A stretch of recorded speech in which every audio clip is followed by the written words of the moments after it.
guys, welcome back to my channel. My name's Angie. If you're new here, make sure you hit the subscribe button down below to join our family. So in today's video, I'm finally going to be giving you guys a tutorial of the dress up style of videos that I like to film that look a little bit like this.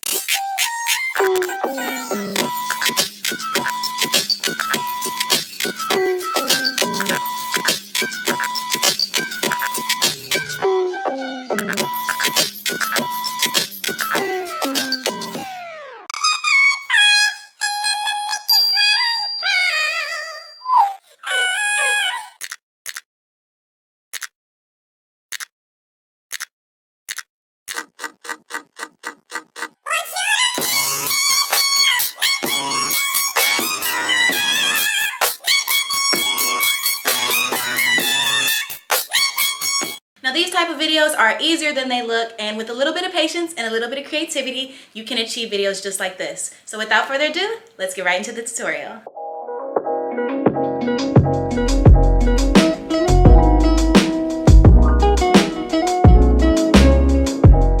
Okay, so with anything, the first thing you want to do is make sure you have a space that you can film that has good lighting.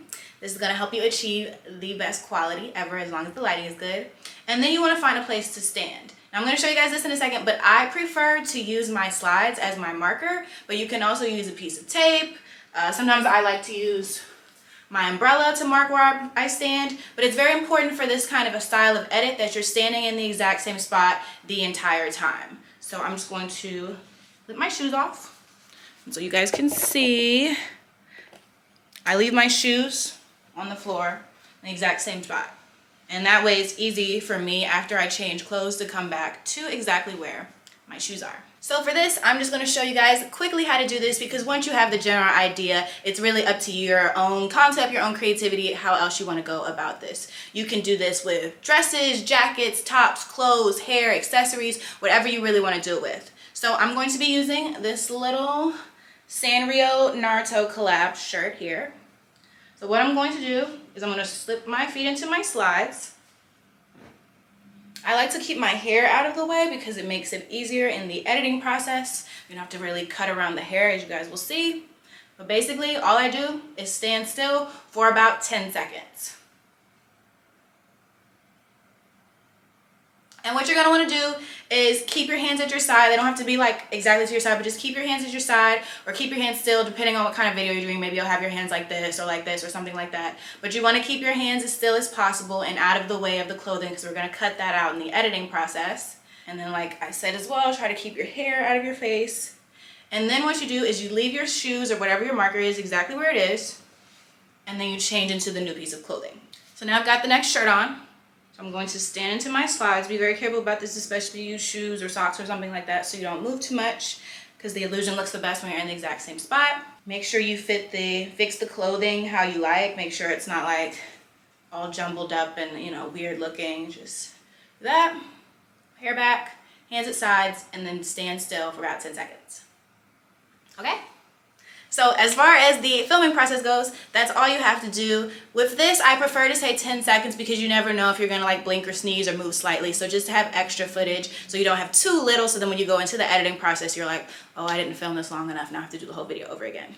So now what we're going to do is I'm going to import this video footage over onto my phone and show you guys how I edit it on my phone. But keep in mind, amongst different video apps, the tools that you're going to be using are exactly the same. So whether you're using the video apps that I use on my phone, if you're using a video editor on your computer, it really doesn't matter. The editing steps itself will be the same. So let's move right into the editing process. Okay, so the first thing you're going to do is just pause your footage wherever you have the clothes on that you want to feature in the edit, and take a screenshot of every single piece of those clothes. So what we're actually going to be doing is making a transparent cutout of the clothing itself. So I find that cropping the image makes it easier when it comes time to do the cutout, which we're going to do next. Next, we're going to take our cropped screenshots and we're going to upload them into an app that makes images transparent. I like to use an app called Pro Knockout, but there's a lot of apps that do this. You can use Photoleap, Photoroom, etc. There are a lot of apps. PixArt even does it. So we're just going to go ahead and erase every part of the image that is not the clothing or hair or accessories or whatever it is you're trying to achieve in this edit. Like I said, because the actual edit that we're going to be focusing on is the shirt itself, I'm going to cut out everything about my face, my arms, my pants, anything like that. And you're going to do this for every single article of clothing or accessories that you want to feature in your video. And once we're done erasing everything and all we have left is the shirt on a transparent background, we're going to go ahead and save that image, and then we're going to move on and do it for the next shirt. So if you're doing 5, 6 different 7 pieces of clothing, you're going to do this step for every single piece until you have an individual transparent background image of every single piece of clothing you want for your edit. The next step is going to be to upload your footage into your video editor.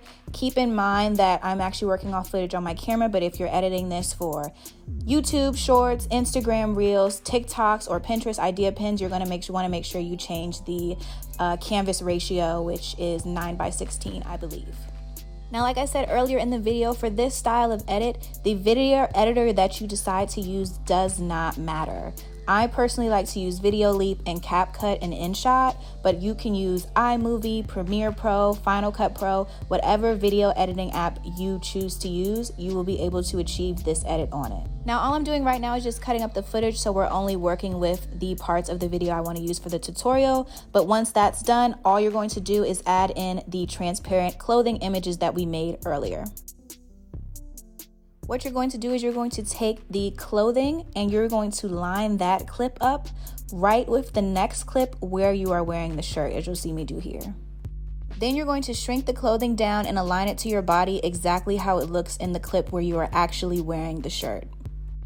Once you've got the shirt perfectly aligned, what you're going to do is you're going to click on the diamond with the plus in it. This is called a keyframe. This is going to hold the position of the shirt and where it's going to jump onto your body in the next clip, but it's going to allow you to move the shirt around however you want it to come into the screen. So I like to usually have it come off the screen from the side or from up or from below, as you guys will see, but you can really do whatever you want with the keyframes, and I'm going to show a couple more examples further on in the video.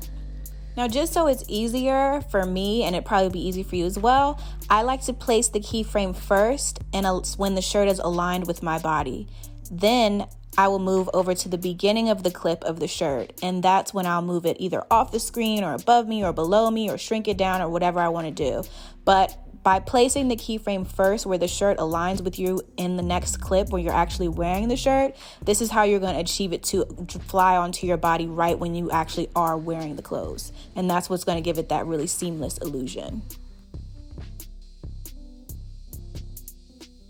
Now, keyframes get easier to use the more familiarity you have working with them. So this is your first time working with keyframes, just have patience with it. But it's very, very simple just to try and do the, have it come off the screen onto the screen and just very slowly appear onto your clothes. Once you get the hang of it, then you can add other elements like how I use the computer mouse to actually drag the clothes on and things like that. That's all just using keyframes. There's no other type of tricks or edits that I'm doing. So once you get the hang of keyframes, you can really do a lot with it. So just to make sure you guys understand this, I'm going to show you again how I do it with the other shirt. I'm going to go back and forth between the two shirts, and then I'm going to show you also how you can play around more with the keyframes and have them do different kind of tricks and illusions that have the clothes appear onto your body, like in that kind of like dress up style edit.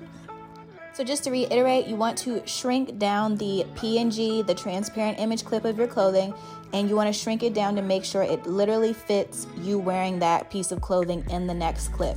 And you want to line it up with the clip of you actually wearing the clothing. Literally have it go over maybe like 0.1 seconds so that you can place the keyframe right where the clothes switch. And you're going to place the keyframe where the clothes switch first, and then you're going to go into the beginning of the clip of the clothing, and then from there you can move the shirt off the screen, you can shrink it down, you can move it to the side, you can turn it upside down, however you want to do it. But it's going to be easier for you to place the keyframe first where your clothes actually switch and appear on in the next clip. So the beginning of the clothing clip, that keyframe is going to be how the clothing appears onto your footage. Whether it slides in from the left, from the bottom, from the top, from the right, or it grows or shrinks or something like that, it drops down, whatever it is. The last keyframe at the end of the clip of the clothing is going to be the clothing lining up with you actually wearing the clothing in the next footage. And once you get the hang of keyframes, you can add more keyframes in between those main 2 keyframes. You can have it bounce off the screen, you can have it spin around, grow, shrink, slide, whatever you want it to do. But once you get these main 2 keyframes down, the placement keyframe and then the keyframe that lines up with your clothes, you can do anything. And that is exactly how you do the Y2K style kind of 2000s dress up game type video edit. I think it's really, really fun. You can play around it and really make some really cool, creative, and it's like totally engaging and interactive fun videos. So I hope this made a lot of sense. I like to think it's one of the easiest edits to do, even though it looks incredibly complex. But once you get the hang of it, it's fun and it's a really cool way to shoot your videos. So thank you guys so much for watching. And if you have comments, questions, concerns, feel free to leave them down below in the comment box, and I'll see you guys in my next video. Bye.